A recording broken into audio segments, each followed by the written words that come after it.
السلام علیکم ورحمۃ اللہ وبرکاتہ۔ سلام دینا سنت ہے اور جواب دینا واجب ہے۔ السلام علیکم ورحمۃ اللہ وبرکاتہ۔ الحمدللہ نحمده ونستعینه ونستغفره ونؤمن به ونتوکل علیہ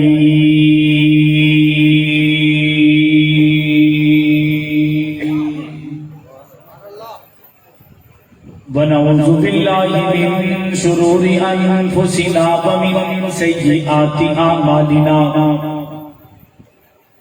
من يهده الله فلا مضل له ومن يضلل فلا هادي له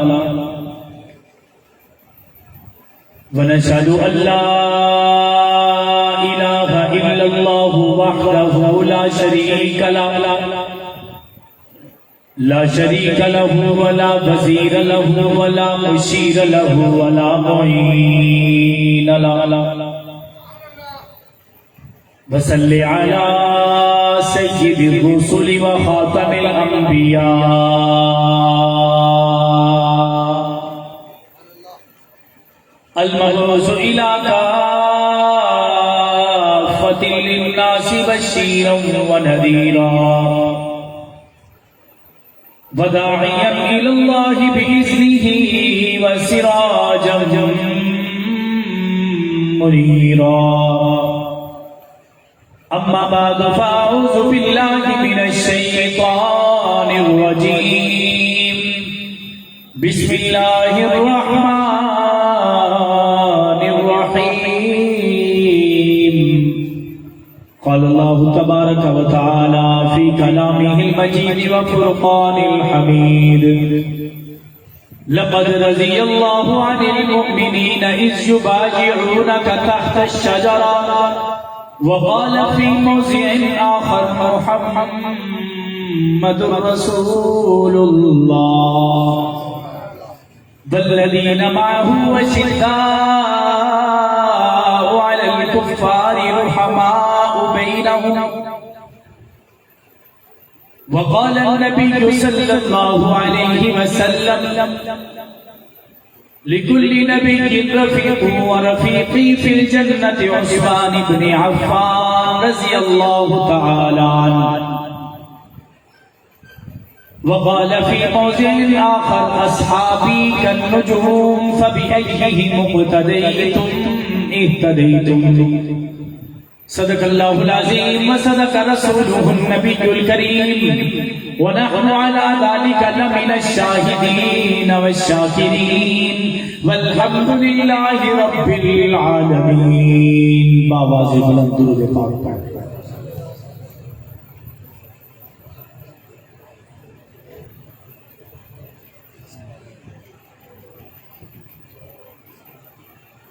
اے آقا میں تیرے عہد میں ہوتا تو یہ صورت ہوتی،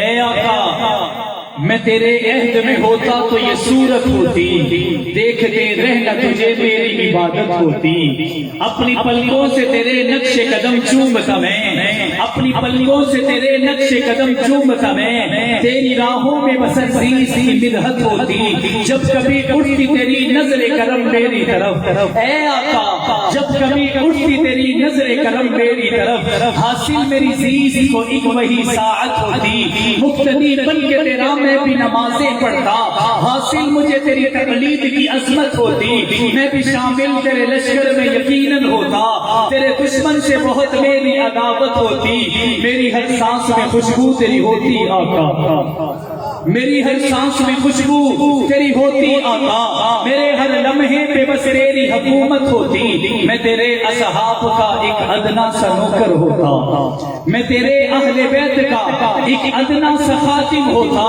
یوں جو ہوتا تو درخشاں میری قسمت ہوتی، مجھ کو ابو بکر و عمر سے بھی عقیدت ہوتی، مجھ کو عثمان و علی سے بھی محبت ہوتی، مجھ کو حسن و معاویہ سے بھی الفت ہوتی، آرزو رکھتا کہ جا تجھ پہ نچھاور کر دوں، آرزو رکھتا کہ جان تجھ پہ نچھاور کر دوں، پھر مجھے موت بھی آتی تو شہادت ہوتی۔ انتہائی واجب الاحترام قابل صد احترام برادران اسلام، عزیزان ملت، بابردار سماعت فرمانے والی عزتدار ماؤں بہنوں بیٹیوں،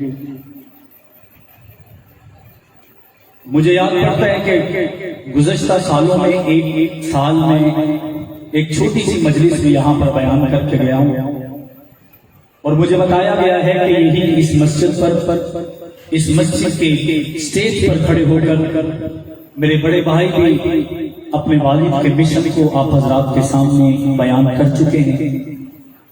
اللہ رب العزت سے دعا ہے کہ اللہ رب العزت ہمارا آج یہاں مل بیٹھنا اپنی بارگاہ میں قبول و مقبول فرمائے۔ چند ایک باتیں محبت میں آپ کی گوش گزار کرنے کی سعادت حاصل کر رہا ہوں، توجہ میری طرف رہے گی تو مختصر وقت میں چند ایک باتوں محبت کے تازیانوں کے ساتھ آپ کی جھولی کو بڑھتا ہوا نظر آؤں گا۔ میرے دوستو، آج کے ملک کی عالمی حالات کے پیش نظر جہاں پر ہم اپنے باقی فرائض سر انجام دے رہے ہیں، وہیں پر پاکستان کی سرزمین پر جیسے میرے بڑے بھائی ندیم یعقوب صاحب نے فرمایا کہ آپ کے اس چکوال شہر میں بشمول آپ کے ضلع اور پورے پاکستان کے اندر صحابہ کرام رضوان اللہ تعالی علیہم اجمعین کی عزت و عظمت پر پہرا دینے والوں کے لیے ایک چیلنج بنایا جا رہا ہے۔ انگلیاں اٹھائی جا رہی ہیں، تانے دیے جا رہے ہیں، تشریح کی جا رہی ہے، نعوذ باللہ محمد کی ذات، محمد کی جماعت، محمد کے گھر والوں پر نالی میں رینگنے والے کیڑے سے بھی بدتر، جسے اپنے والد کا پتہ نہیں وہ بھی صحابہ کرام پر انگلی اٹھاتا ہوا نظر آ رہا ہے۔ ایک طرف یہ ماجرا ہے، دوسری طرف آج کی یہ مجلس ہے۔ ظاہری طور پر ہمارا ایمان تو یہ کہتا ہے کہ ہم جا کر مقابل میں کھڑے ہو جائیں گے، ہم اپنا حق قانونی طور پر حاصل کرتے ہوئے ایسے بدبختوں کو سلاخوں کے پیچھے کھڑا کریں۔ ہماری قانونی ٹیم اس پر کام کر رہی ہے، لیکن دوسری جانب ہمارا جو حق بنتا ہے کہ جہاں پر عثمان ذی النورین رضی اللہ تعالی عنہ کی تنقید کی جا رہی ہو، وہیں پر صحابہ کے تذکرے عام کرنا ہم پر لازم ہو چکا ہے۔ جہاں پر صحابہ پر تبرہ بازی کی جا رہی ہو، وہاں پر انہی صحابہ کی مدح بزبان محمد مصطفیٰ بدر الدجا شمس الضحیٰ آفتاب ہدا نور ہدا سرفراز رضا تاجدار غنا سید ذیشاں روح گلستاں شمع فیروزہ صاحب کون مکا جانشین عبداللہ جگر گوشہ آمنہ امام عرب حکمران عرب قائد انسانیت فخر قرین صاحب کون مکا سید الاولی سید الاخری امام الانبیاء فخر انبیاء تاجدار انبیاء خاتم الانبیاء حضرت محمد مصطفیٰ صلی اللہ علیہ وسلم کی زبان مطہرہ سے نکلے ہوئے الفاظ کا تذکرہ کرنا بھی ہم پر لازم ہو چکا ہے۔ آج ہم ندیم بھائی اور اسد عرفان صاحب کی موجودگی میں یہ عہد کرتے ہیں کہ انشاءاللہ جہاں جہاں پر صحابہ کی عزت پر انگلیاں اٹھائی جائیں گی، ہم وہاں جا کر صحابہ کا تذکرہ عام کریں گے انشاءاللہ۔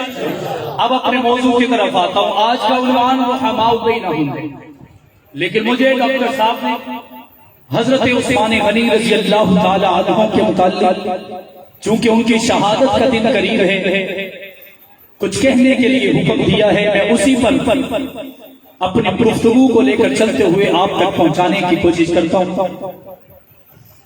آج حضرت عثمان غنی کی شہادت کو صرف 4 دن باقی یا 5 دن باقی، لیکن ہم دیکھ رہے ہیں یہ آپ کی عظمت ہے یہ آپ کا رتبہ اور مقام ہے کہ آپ نے اپنی محبت میں آ کر اس پروگرام کو سجایا، حضرت عثمان کا تذکرہ عام کیا۔ کتنی مسجدیں ایسی ہیں جو اس وقت ویران ہیں، کتنی مجلسیں ایسی ہیں جہاں پر حضرت عثمان کا تذکرہ نہیں ہو رہا۔ میں اس لکھوال یونٹ والوں کو لاکھوں سلام پیش کرتا ہوں جنہوں نے ندیم بھائی کی بزبان انہوں نے ہر موقع پر صحابہ کی عزت و عظمت کا پھریرا لہرانے میں اپنا کردار ادا کیا، اور خراج عقیدت اس بات پر کہ آج آپ کے شہر میں کتنے مراکز ایسے ہوں گے، کتنی مساجد ایسی ہوں گی جہاں پر حضرت عثمان غنی کا نام بھی نہیں لیا جا رہا ہوگا، لیکن اسی کے برعکس میرے امام، میرے ماتھے کا جھومر حضرت امام حسین رضی اللہ تعالیٰ عنہ کی شہادت کا دن قریب آئے، اپنے اور پرائے زبردستی قبضہ کرنے والا دشمن بھی انہی کا نام لیتا ہوا نظر آتا ہے، انہی کے تذکرے عام کرتا ہوا نظر آتا ہے، جھوٹی کہانیاں سناتا ہوا نظر آتا ہے۔ انشاءاللہ ہم عہد کرتے ہیں ہم ہر صحابی کی شہادت کے دن سے پہلے اور دن پر اپنے علاقے کے لوگوں کو صحابہ کا تذکرہ سنائیں گے انشاءاللہ۔ اب ہم نے سفر کرنا ہے 10 محرم کی طرف۔ کس کی طرف؟ دن گزرنے کے ساتھ بھی سفر 10 محرم کی طرف ہو رہا ہے۔ ہر بندہ پریشان، ہمارے ذہن میں گزشتہ 1.5 سال سے یہ بات ہے کہ جی اگر کورونا کی شدت میں کمی دیکھنی ہے تو محرم کے دنوں میں دیکھنا، چہلم کے دنوں میں دیکھنا، یہ ہمارے دل کی کیفیت ہے، کیونکہ اس وقت پورا نظام تبدیل ہو جاتا ہے، ہر چیز بدل جاتی ہے۔ جہاں پر میرے سنی طاقت میں ہیں اور ایمانی جرت لے کر رہتے ہیں، الحمدللہ وہاں اب بھی جہاں حسین کا تذکرہ ہوتا ہے وہاں عمر کا تذکرہ ہوتا ہے یا نہیں ہوتا؟ ہم نے سفر 10 محرم کی طرف کرنا ہے، لیکن میرا وجدان کہتا ہے، میرا دل کہتا ہے آپ کو اس 10 محرم کے سفر میں سے درمیان میں 18 ذی الحج کا دن بھی دکھاؤں، آپ کو بتاؤں کہ اس 18 ذی الحج کو بھی کسی نے اپنی جان دین اسلام کے لیے قربان کی تھی۔ میں آپ کو بتاؤں کہ جو 18 ذی الحجہ کو شہید ہوا ہے وہ کوئی عام شخصیت نہیں ہے، وہ کوئی عام انسان نہیں ہے۔ 10 محرم الحرام کے دن جس کے تعزیانے برسائے جاتے ہیں، جن کا تذکرہ کیا جاتا ہے، جن کا ذکر عام ہوا جاتا ہے، جن کا نام پورے پاکستان کے روڈوں پر دشمن لیتا ہوا نظر آتا ہے، وہ حسین ابن علی بھی جس کی شگردی اختیار کر کے، جس سے جذبہ جہاد لے کر، جس سے قربانی کا جذبہ لے کر کربل کی وادی میں پہنچا تھا، اس عثمان کا تذکرہ بھی سننا ہم پر لازم ہے۔ رب کعبہ کی قسم ہے، حسین جس سے سیکھ کر گیا تھا، 3 دن یا 10 دن تک بھوکا اور پیاسا رہا تھا، وہ کوئی اور نہیں تھا، اسے عثمان ابن عفان کے نام سے دنیا یاد کرتی ہے۔ میری بات سمجھ میں آ رہی ہے؟ حضرت عثمان کی شہادت کا دن اتنا مظلوم، مجھے کسی نے کہا کہ وہ مدینہ میں شہید ہوئے، یہ ظلم ہے۔ میں نے کہا یہ ظلم ایک طرف رکھو، میرا عثمان اتنا مظلوم ہے کہ آج اس کا تذکرہ کرنے کے لیے کسی مولوی کی زبان نہیں ہلتی، کوئی ذاکر اپنے ذکر کے اندر میرے عثمان کا تذکرہ نہیں کرتا، کوئی مبلغ اپنے تبلیغ کے اندر میرے عثمان کا نام نہیں لیتا، کوئی واعظ اپنے واعظ کے اندر میرے عثمان کے محبت کے تعزیانے دنیا کو نہیں پہنچاتا۔ آؤ میں تمہیں بتاؤں، عثمان وہ ہے جسے نبی نے فرمایا، عثمان کا ہاتھ وہ ہے جو محمد کا ہاتھ ہے، عثمان وہ ہے جس کے بارے میں نبی نے فرمایا یہ ذوالنورین ہے، یہ دوہرا دماد ہے، 11 مرتبہ فرمایا یہ جنتی ہے، جنتی ہے، جنتی ہے۔ میں نے کہا آج دنیا کی باتوں میں آ کر، اپنے سیاسی لیڈر کی بات میں آ کر آپ اس کے جھوٹے باتوں پر اس کو ووٹ ڈال دیتے ہیں کہ سڑکیں بنے گی، سڑک بنے گا، کارپیٹ بچے گا۔ رب کعبہ کی قسم ہے جسے محمد مصطفیٰ نے 11 مرتبہ جنت کی بشارت دی ہو، اسے عثمان بھی کہا جاتا ہے، جس کے آنے پر محمد مصطفیٰ نے اپنی پنڈلی کو چھپایا ہو، اسے عثمان کہا جاتا ہے، جس کے بارے میں محمد نے فرمایا ہو اے عثمان آج کے بعد تجھ سے خطا بھی ہوگی تو فرشتے ثواب لکھیں گے، اسے عثمان کہا جاتا ہے۔ حضرت عثمان کی عمر 34 سال. کتنے سال؟ بلند آواز سے اور بلند آواز سے 34 سال 34 ایئر. جب اللہ رب العزت نے انہیں اسلام کی دولت سے مالا مال کیا. کتنے سال کی عمر میں؟ کتنے سال کی عمر میں؟ میرے والد شہید رحمہ اللہ یہ لوگوں سے کہلواتے تھے تاکہ انہیں یاد ہو جائے. اور آج میں ایک روایت پڑھ رہا تھا جس سے پتا چلا کہ حضرت عثمان ذی النورین کو دین کی طرف لانے والے ابو بکر صدیق ہیں. مجھے یاد آیا کہ میں حضرت صدیق اکبر کی عظمت کیا بیان کروں. میں جس جگہ بھی دیکھتا ہوں میرے نبی کے محسن صدیق نظر آتا. میں دن میں دیکھتا ہوں صدیق ساتھ نظر آتے ہیں. میں شام میں دیکھتا ہوں صدیق ساتھ نظر آتے ہیں. میں مزار میں دیکھتا ہوں صدیق ساتھ نظر آتے ہیں. میں بازار میں دیکھتا ہوں صدیق ساتھ نظر آتے ہیں. میں صحابہ کو دین کی طرف لاتے ہوئے اسلام کی دولت سے مالا مال کرتے ہوئے دیکھتا ہوں تو صدیق ساتھ نظر آتے ہیں. اور اللہ کے نبی کے قدموں میں بیٹھ کر اللہ کے نبی کے قدموں پر اپنی جوانی لٹاتے ہوئے اپنا مال لٹاتے ہوئے اپنی زندگی لٹاتے ہوئے اپنی اولاد جائیداد قربان کرتے ہوئے مجھے صدیق ساتھ نظر آتے ہیں. آتے یا نہیں آتے؟ اور میرے صدیق کا احسان ایک اور ہے. عثمان دین کی طرف آیا میرے صدیق کی وجہ سے. اور روایات سے پتہ چلتا ہے چوتھے انسان پہلے نمبر پر حضرت خدیجہ، حضرت ابو بکر، حضرت علی. چوتھے نمبر پر اسلام جس نے قبول کیا اسے عثمان ذی النورین کہتے ہیں. اور حضرت عثمان غنی اپنے علاقے کے سب سے بڑے تاجر، سب سے بڑے تاجر. اور اس کی مثال ان کی زندگی کے ابتدائی ایام کی خبر نہیں ہے لیکن ان کے بارے میں آتے ہیں انہوں نے زندگی میں کبھی زنا نہیں کیا، انہوں نے کبھی شراب نہیں پی. میں نے کہا کیوں پیتے؟ اللہ نے جس کی جھولی میں نبی کی بھیجنیاں بھیجنی تھی، جس کی جھولی میں نبی کے گھر کی عزت اور آبرو آنی تھی، وہ شراب کیسے پی سکتا تھا؟ وہ زنا کے قریب کیسے جا سکتا تھا؟ وہ بدخویاں کیسے کر سکتا تھا؟ کیونکہ رب نے عثمان کو بھی نبی کے قدموں کے لیے چل چھوڑا تھا. حضرت عثمان غنی رضی اللہ تعالی عنہ وہ جلیل القدر صحابی ہیں. اتنے مالدار ہیں کہ عرب کے اندر ایک ضرب المثل بن چکا کہ اگر مجھ سے کوئی دوست کسی دوستے سے ملتا تو وہ کہتا کہ اگر میرے نال محبت کرنی ہے تو اوویں دی کری جی میں قریش عثمان نال کر دینے. اگر مجھ سے محبت کرنی ہے تو ویسی کرنا. آج ہم ہیر رانجھے کے پیچھے چل پڑے، لیلا مجنوں کے پیچھے چل پڑے. میں نے کہا یاری لگانی ہے تو صدیق کی طرح، محبت کرنی ہے تو عثمان کی طرح. اور عثمان نے محبت کا حق اس انداز سے ادا کیا. قدم قدم پر آقا دو جہاں کے مشرق و مغرب شمال و جنوب میں آ کر آقا کی عزت و عظمت کا تحفظ اور فریضہ اس انداز سے لہرایا. میرے آقا کو کبھی مایوس نہیں کیا. آقا چندہ مانگے عثمان لا کر رکھ دے، آقا امداد کی اپیل کرے عثمان لا کر قدموں پر وار دے. آقا تحفہ، آقا کو تحفہ دینے کی باری آئے عثمان تحائف کے انبار لگا دے. آقا کو باہیا کسی کی تلاش ہو عثمان ذی النورین اللہ کی طرف سے قبول ہو کر محمد کے قدموں میں آ جائے تو پھر مجھے یہ کہنے دیجیے عثمان وہ ہے جو رب کو بھی پسند ہے، محمد مصطفیٰ کو بھی پسند ہے. اور سخی اتنے چونکہ آج شہادت کا دن قریب ہے اسی پر بھی آتا ہوں. میں نے کہا راستے میں ہمیں 18 ذی الحجہ کو بھی دیکھنا ہے. ایک طرف حضرت عثمان، دوسری طرف حضرت حسین.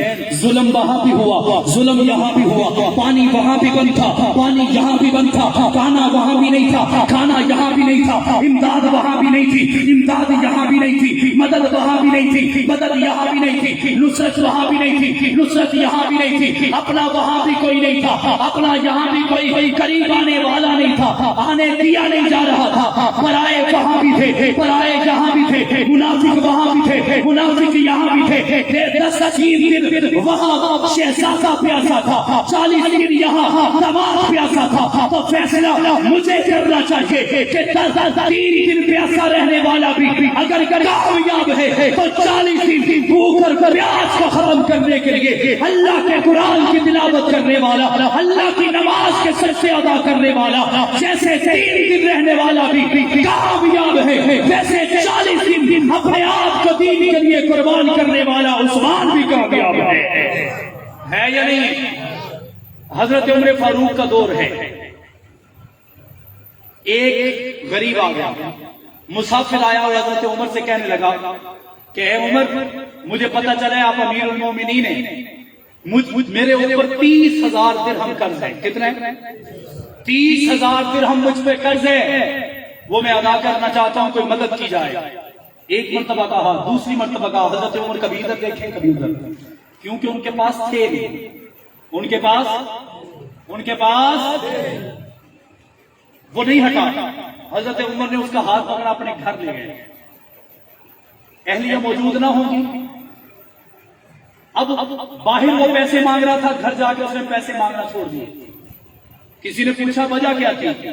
اس نے گھر میں جا کر دیکھا جس مشکیزے میں پانی تھا وہ بھی پھٹا ہوا تھا، جس چٹائی پر عمر سونے والے ہیں وہ بھی پھٹی ہوئی تھی، جس جگہ پر عمر کا بستر تھا وہ جگہ بھی عام انسانوں کے رہنے والی نہیں تھی، وہ سیدھا ہو چکی تھی. خاموش ہو گیا.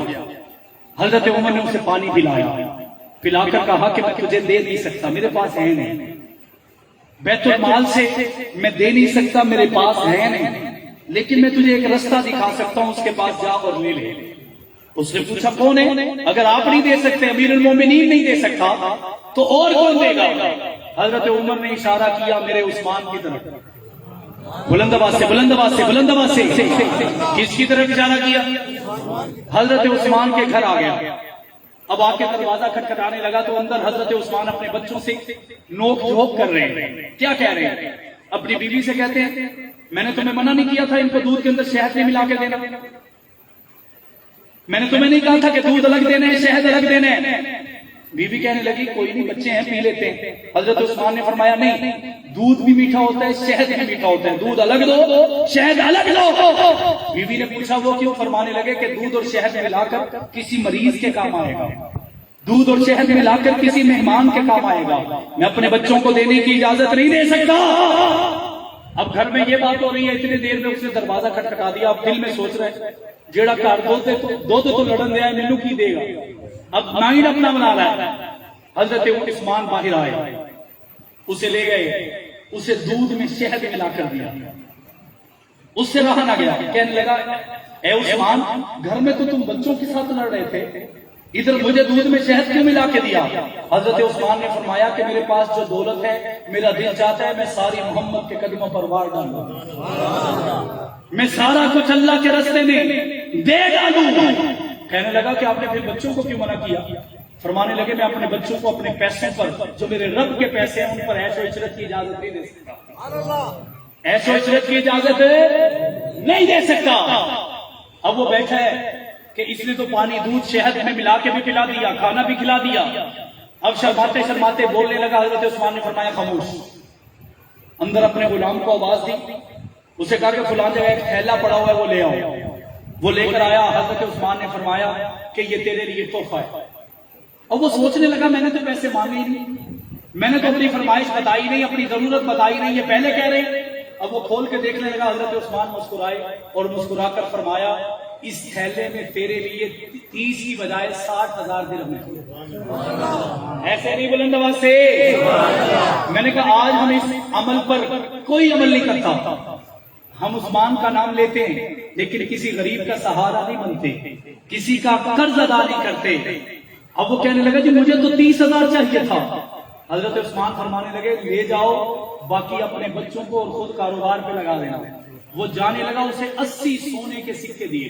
کتنے؟ 60,000 درہم دے دیے.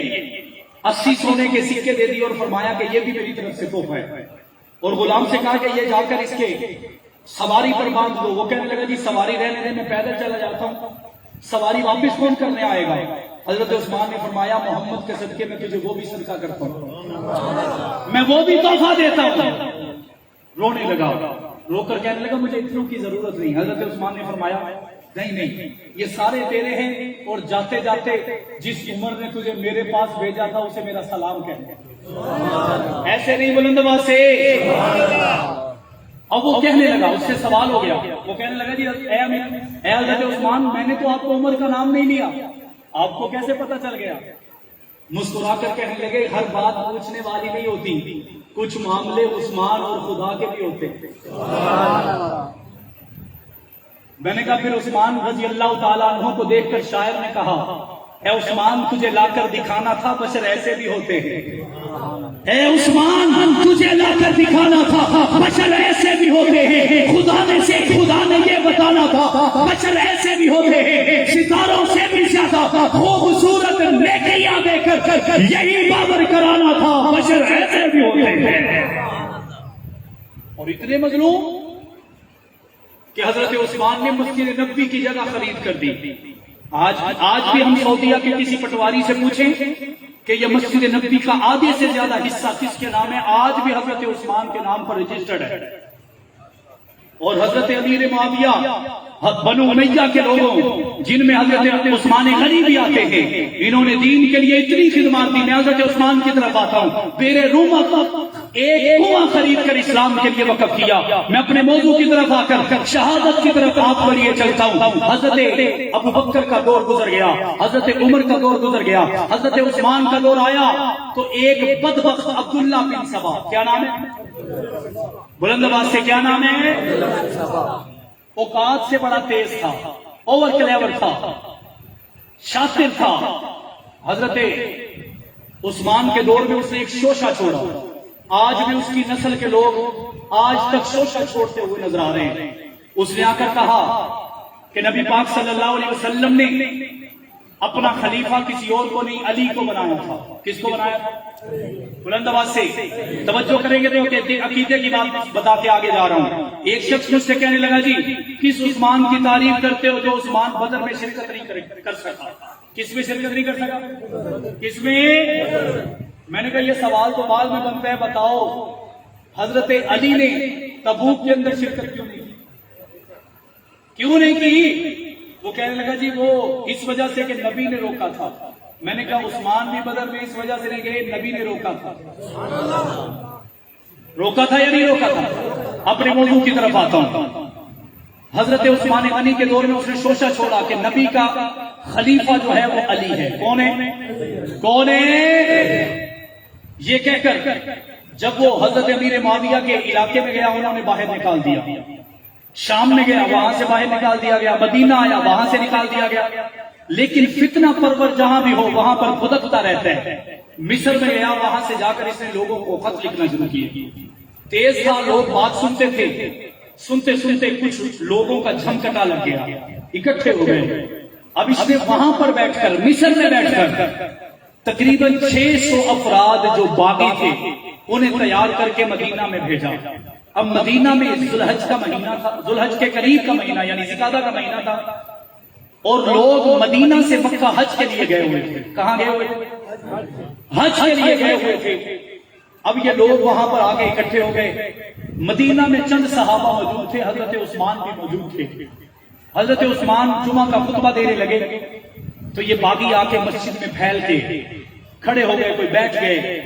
حضرت عثمان نے بولنا شروع کیا, وہ آگے سے لڑنا شروع ہو گئے, بدتمیزی کرنا شروع کر دیا. ایک شخص آگے بڑھا, اس نے حضرت عثمان کے ہاتھوں سے آسا پکڑا اور اسے توڑ دیا. اس بدبخت کو یہ نہ پتا چلا کہ جس ڈنڈے کو میں 2 ٹکڑے کر رہا ہوں یہ کبھی محمد کے ہاتھوں میں ہوا کرتا تھا, یہ کبھی حضرت ابو بکر کے ہاتھوں میں ہوا کرتا تھا, یہ کبھی حضرت عمر کے ہاتھوں میں ہوا کرتا تھا. اسے توڑ دیا. حضرت عثمان نے اپنا خطبہ جاری رکھا.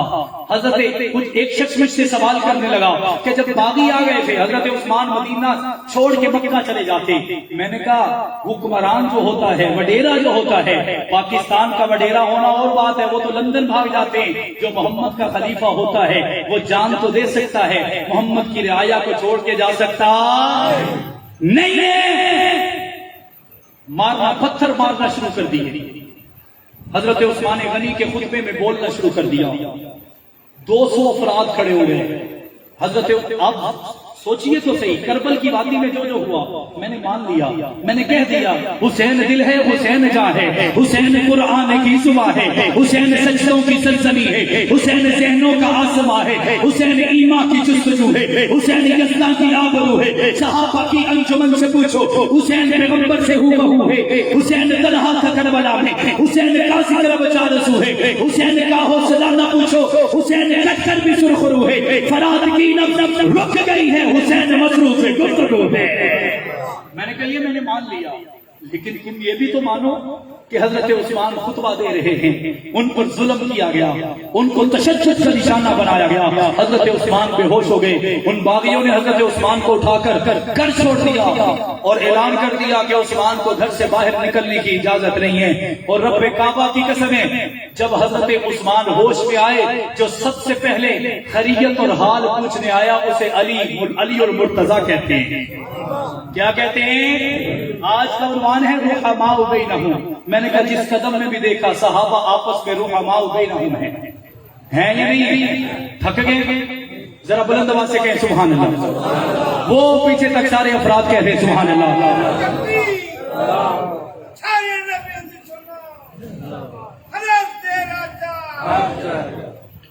جو آپ سننے آئے ہیں انشاءاللہ وہ بھی سناؤں گا، پہلے یہ عقیدے کی بات سن لیں، ٹھیک ہے؟ ایک مرتبہ سب مل کر بلند آواز سے کہہ دیں سبحان اللہ۔ حضرت علی نے آ کر پوچھا کہ اے امیر المومنین حکم کیجیے۔ آپ کہتے ہیں تو ہم سب صحابہ مل کر ان کا مقابلہ کرتے ہیں۔ حضرت عثمان نے فرمایا کہ میں مدینہ میں خون نہیں چاہتا، میں خون خرابہ نہیں چاہتا، اس لیے تمہیں اجازت نہیں، تم گھر چلے جاؤ، میرے لیے دعا کرو۔ سعد بن ابی وقاص آئے، حضرت عثمان غنی نے انہیں بھی یہی جواب دیا، اور صحابہ کے آئے ان کو بھی یہی جواب دیا۔ اب آہستہ آہستہ انہوں نے گھر کا پانی بھی بند کر دیا، کھانا بھی بند کر دیا۔ اب دن گزرتے جا رہے ہیں، صحابہ میں محبت کی شدت بڑھتی جا رہی ہے، جذبات ابھرتے چلے آ رہے ہیں۔ حضرت عثمان غنی نے پانی کی طلب کی، میں قربان علی المرتضیٰ کے قدموں پر۔ حضرت علی پانی کا مشکیزہ لے کر حضرت عثمان کو دینے گئے، انہوں نے تیر لے کر باغیوں نے حضرت علی کے اس مشکیزے پر مار دیا۔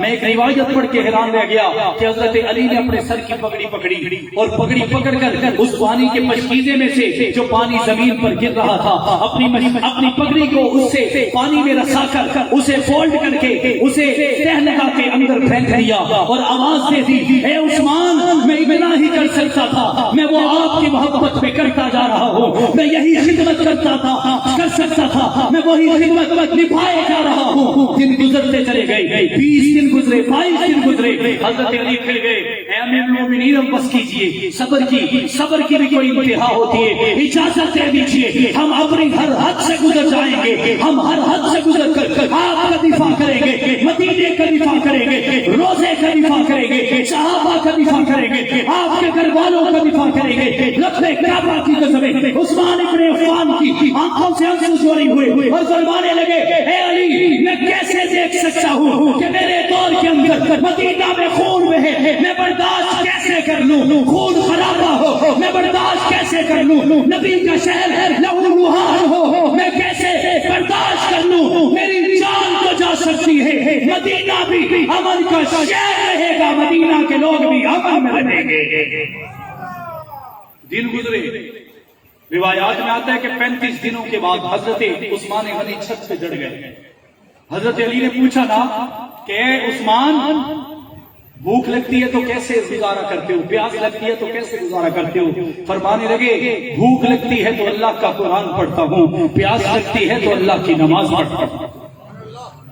35 دن گزر گئے، حضرت عثمان غنی چھت پر چڑھے اور چھت پر چڑھ کر انہوں نے فرمایا، اے باغیوں مجھے پانی نہیں دینا چاہتے اپنے گھروں سے لا کر نہ دو، کم از کم مجھے اس کنویں سے پانی دے دو جو میں نے خرید کر دیا ہے، تم مجھے نماز پڑھنے کی اجازت نہیں دے سکتے تو نہ دو، لیکن جو جگہ میرے نام پر ابھی بھی مسجد نبوی کی ہے اس ٹکڑے پر مجھے نماز پڑھنے کی اجازت دے دو۔ کیا تمہیں نہیں پتا میں وہ عثمان ہوں جسے 11 مرتبہ جنت کی بشارت دی گئی ہے، جسے ذی النورین کہا گیا ہے، جسے طہرہ سماعت پکارا گیا ہے، جسے نبی نے ہر قدم پر بشارت دی ہے، جس کے بارے میں نبی نے فرمایا اے صحابہ اگر چلتے پھرتے جنتی کو دیکھ رہے وہ سامنے اپنے چہرے کو کالے کپڑے سے جو ڈھانپ کرا رہا ہے، اللہ نے اس کی جنت کا فیصلہ کر دیا ہے۔ صحابہ دوڑے، جب چہرے سے نقاب ہٹایا کوئی اور نہیں تھا بلکہ عثمان ابن عفان تھے۔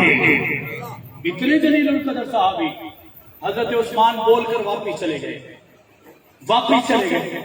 حضرت علی کو اندازہ ہوا، انہوں نے 2 باڈی گارڈ، کہو سبحان اللہ، اور بلند آواز سے میں آج ایک روایت پڑھ رہا تھا جس میں مصنف نے لکھا کہ وہاں پر حضرت طلحہ نے اپنے بیٹوں کو بھی کھڑا کیا، لیکن جو شہزادے حسن اور حسین تھے، میں نے کہا آج حسین کی پہلی کلاس ہے، آج حسین کی کٹنے کے لیے، ذبح ہونے کے لیے، جان فشانی کے لیے، جان نثاری کے لیے، وفاداری کے لیے، اسلام کے لیے کٹنے کا جذبہ لینے کے لیے پہلی کلاس ہے۔ حضرت علی نے فرمایا اے حسن اور حسین، تمہیں جا کر اپنے چچا اپنے چچا عثمان ابن عفان کا دفاع کرنا پڑے گا، حفاظت کرنا پڑے گی۔ میں نے کہا رب کعبہ کی قسم، آج حق نواز شنگی بھی اگر عثمان کے لیے کٹنے کو تیار ہے، مٹنے کو تیار تھا، حق نواز سے لے کر حصار اظہار مختار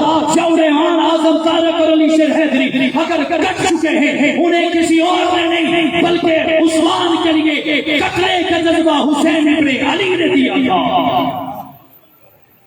وقت گزرا، باغی جمعے کا دن تھا، حضرت عثمان خواب میں دیکھتے ہیں محبوب کبریا کا دیدار ہوا۔ حضرت عثمان سے فرمانے لگے کہ اے عثمان، جو 40 دن پہلے تو نے روزہ رکھا تھا نا، آج اس روزے کی افطاری 40 دن اللہ نے جنت میں انتظام کر رکھا ہے، جنت میں انتظام کر رکھا ہے۔ اٹھے، اپنی بیوی نائلہ سے کہا، بیوی سے کہا کہ خوشبو لگاؤ، اچھے کپڑے پہناؤ۔ وہ کہنے لگی خیریت ہے، کہیں جانا ہے؟ حضرت عثمان غنی نے فرمایا ہاں، آج ان کے پاس جانا ہے جن کے لیے زندگی جی رہا تھا، آج ان کے قدموں میں پہنچنا ہے جن کے لیے اپنی زندگی کے شب و روز گزار رہا تھا۔ حضرت عثمان غنی رضی اللہ تعالیٰ عنہ نے اچھے کپڑے پہنے، خوشبو لگائی، بیوی کی چیخیں نکلی کہ امیر المومنین ایسی باتیں نہ کریں۔ فرمانے لگے کہ مجھے آج بلانے کے لیے خود محمد مصطفیٰ آئے تھے، مجھے خوشخبری سنا کر گئے ہیں۔ اچھے کپڑے پہن کر فجر کی نماز ادا کی، قرآن کی تلاوت شروع کر دی۔ اب باغی جو دروازوں کی طرف سے آنا چاہ رہے تھے، آج ایک روایت میں نے پڑھی جس میں لکھا تھا کہ حضرت حسن کو اس حضرت عثمان کا دفاع کرتے ہوئے زخم بھی لگے، وہ پچھلی دیوار سے پھلانگ کر آ گئے، انہوں نے آ کر حضرت عثمان غنی کو بے دردی سے شہید کر دیا۔ میں نے کہا آج لال مسجد میں شہید ہوں تو کہنے والا کہتا ہے یہ شہدائے لال مسجد ہے، کوئی میدان کارزار میں شہید ہوں تو کہنے والا کہتا ہے یہ شہدائے افغانستان ہے، کوئی کہتا ہے یہ شہدائے کشمیر ہے۔ میں نے کہا جب میں عثمان کو دیکھتا ہوں مجھے پتا چلتا ہے یہ شہید اسلام بھی ہے، شہید مدینہ بھی ہے، مظلوم مدینہ بھی ہے، اور شہید اللہ کا قرآن بھی ہے، کیونکہ خون کا پہلا قطرہ حضرت عثمان غنی کا قرآن کے سینے پر گرا، اور میں نے اپنے الفاظ میں یوں کہا کہ یہ قرآن کا قطرہ قرآن پر حضرت عثمان کے خون کا قطرہ نہیں بلکہ وہ انقلاب تھا جس انقلاب کی شکل میں اسلام پوری دنیا میں پھیلنا تھا۔ عثمان کے دور کے بعد، علی کے دور کے بعد جو امیر معاویہ پوری دنیا میں اسلام کا بول بالا کرتے ہوئے کبھی قبرص کے اندر، کبھی دنیا کے اندر، کبھی ہند کے اندر، کبھی افغانستان کے اندر، کبھی سری لنکا کے اندر، کبھی بوسنیا کے اندر، کبھی قسطنطنیہ کے اندر اسلام کا جو پھریرا لہرا رہے ہیں، یہ اس خون کا انقلاب تھا جو حضرت عثمان غنی کے جسم سے قرآن کے سینے پر پہلے قطرے کی شکل میں گرا۔ میں قربان عثمان ذوالنورین آپ کے قدموں پر جب وہ دنیا سے گئے فرمانے لگے میرے پاس میرے ایک جوڑا کپڑوں کا ہے اور ایک میری سواری موجود ہے، میں اتنا بڑا مال و دولت کا مالک، میں نے ساری دولت کو جس کے قدموں پر مارا ہے اسے محمد مصطفیٰ کہتے ہیں۔ شہید ہو گئے، ہونا تو یہ چاہیے تھا۔ ہمارے ہاں بھی ایسا ہوتا ہے، کوئی دشمن بھی سامنے آ جائے اس کی میت کو دیکھ کر ہم تعظیم کرتے ہیں، رک جاتے ہیں، احترام کرتے ہوئے کھڑے ہو جاتے ہیں، لیکن حضرت عثمان غنی پر ہونے والا ظلم تو دیکھیے۔ ایک دن گزر گیا، کسی کو گھر آنے کی اجازت نہ ملی، ایک دن گزر گیا، اسی اسنا میں حضرت نائلہ کی انگلیاں بھی کٹ گئیں جو حضرت عثمان کے دفاع میں تھی، انگلیاں کٹ گئیں۔ میں نے کہا آج بدبخت کہتا ہے کہ اہل بیت کی عورتوں نے اپنے سروں سے دوپٹے اتار دیے تھے۔ میں نے کہا ایسے بدبختی والے کام تیرے گھر کی عورتیں کر سکتی ہیں، محمد کے گھرانے کی عورتیں نہیں کر سکتی۔ محمد کے گھرانے کی عورتیں پوری دنیا میں پردے کو عام کرنے کے لیے آئی ہیں، بے پردگی کو عام کرنے کے لیے نہیں آئی۔ میں نے کہا اتنے بڑے ظلم کے پہاڑ ٹوٹے لیکن اللہ نے ان کے ہوش کو سلامت رکھا، اللہ نے ان کی عقل کو سلامت رکھا، جو ہر قدم پر اسلام سے پیروی بھی حاصل کرتے رہے، اسلام کی تعلیمات پر بھی عمل کرتے رہے۔ حضرت نائلہ کہتی ہے 24 گھنٹے گزر گئے، کوئی میرے خامد کو کوئی مجھے دلاسا دینے کے لیے نہیں آیا، میرے خامد کو کندھا دینے کے لیے نہیں آیا۔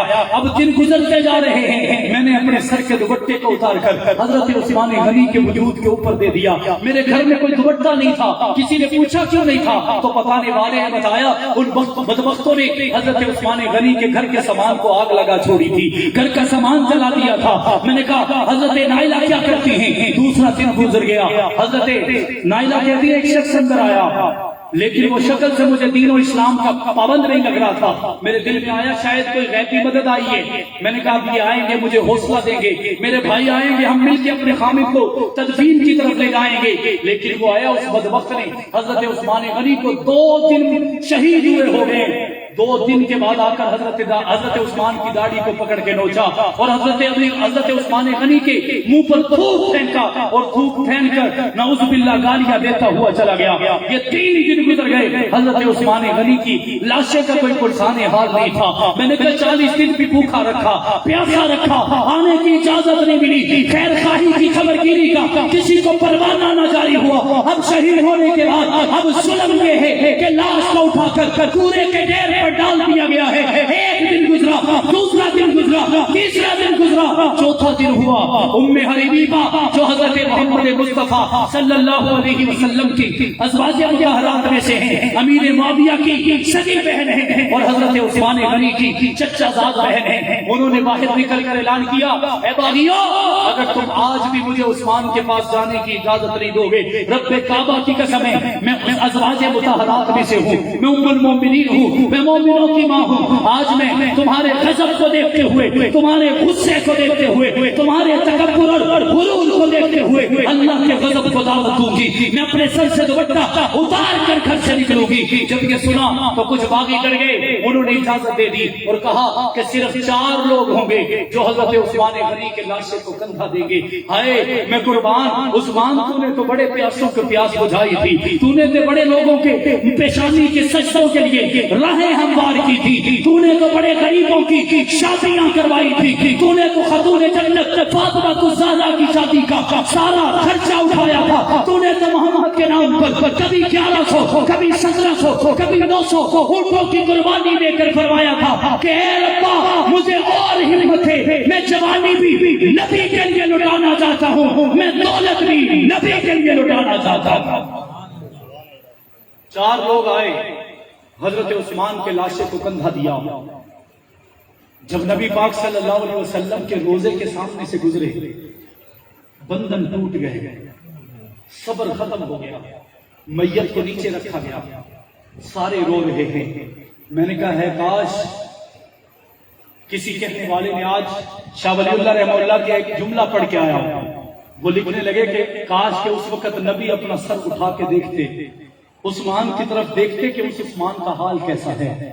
آج 3 دن بھوکے اور پیاسے رہنے والے حسین کا تذکرہ تو عام ہے، لیکن اس حسین کو پیاسا رہنے کا سبق دینے والے عثمان ذی النورین کا تذکرہ عام کیوں نہیں ہے؟ نبی کے دوہرے داماد کا ذکر عام کیوں نہیں ہے؟ رب کعبہ کی قسمیں وہ 40 دن بھوکا اور پیاسا رہا، آج 1400 سال کے بعد اسی عثمان غنی کا ماننے والا